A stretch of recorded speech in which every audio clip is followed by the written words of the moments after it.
بسم الله الرحمن الرحيم marka hore waxaan mahad celinayaa TV-ga iyo raadiyaha Goobjoog anaga shala guddiga baarlamaanka federaalka Soomaaliya oo na magacaabay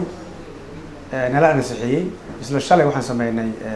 in aan nagu isdoorano gudoomiye iyo gudoomiye xogeen iyo xogay aan doorano iyo laba guddo hoosaad maanta waxaan bilawnay inaan guda galno shaqadeennii xilliga doorashadu dhacayso iyo qabanqaabada waxyaabay looga baahnaa oo ah diiwaangelintii xildhibaanada musharaxiinta ah oo u tartamaya gudoomiyaha baarlamaanka iyo hadal jeedintoodiiba waqtigaas waa qorsheynay timetable-kaasna waa sheegnay saxaafadana waa la wadaagnay qof kasta oo xildhibaana miyay u furan tahay inuu u tartamo xilka guddoonka golaha shacabka oo golaha shacabka ka tirsan mise qabiilo u gaar ah ayaa jira in xildhibaanadu ay u tartami karaan oo furan tahay qof kasta oo xildhibaan waa furan tahay inuu tartamo qof kasta oo kamid ah 235 oo furan tahay inuu haddii la noqoto tartamo una tartamo gudoomiyaha golaha shacabka iscasilaada qofkii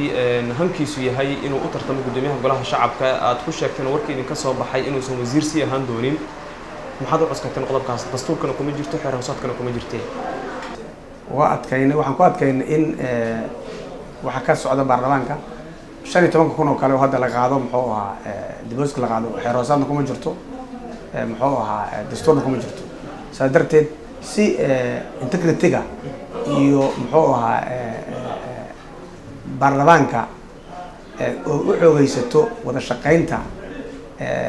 xildhibaanada gudahooda qof xil hayo inuusan u tartamin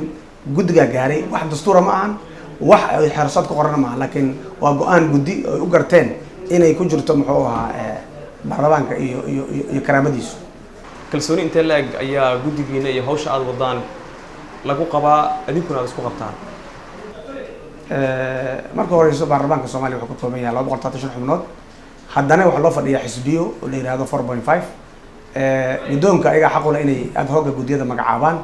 markay la tashtaan xisbiyadaas ka jira baarlamaanka gudihiisa wayna magacaabeen insha Allah ta'ala waxaan baarlamaanka waxaan ugu qabaan kalsooni anaguna waxaan rajaynaynaa inaan ka soo bixi doono cod yani kalsooni siiyay inay si fiican ku dhamaatoon keeno xildhibaanaduna doortaan gudoomiye baarlamaan oo ay rabeen oo nadiifa oo baarlamaankaas si xalaal ku hogaamiyo waqtiga soo socda hadii ilaahay mooshinkii jawaari lagu tuuray waxaa la sheegaa in xildhibaano wasiirana ah oo xukuumadda ka tirsan ay gadaal ka riixayeen ma cabsi laga qabo in hawshii baarlamaanka lala wareego ayaad u doorateen in ama qodobkaas ah in wasiir haddii uu yahay qofku uu gudoomiye golo shacabna uu doonayo xilka wasiirnimo uu baneeyo sidaas ma jirto nin kastoo xildhibaan uu tartami karaa ha yeeshee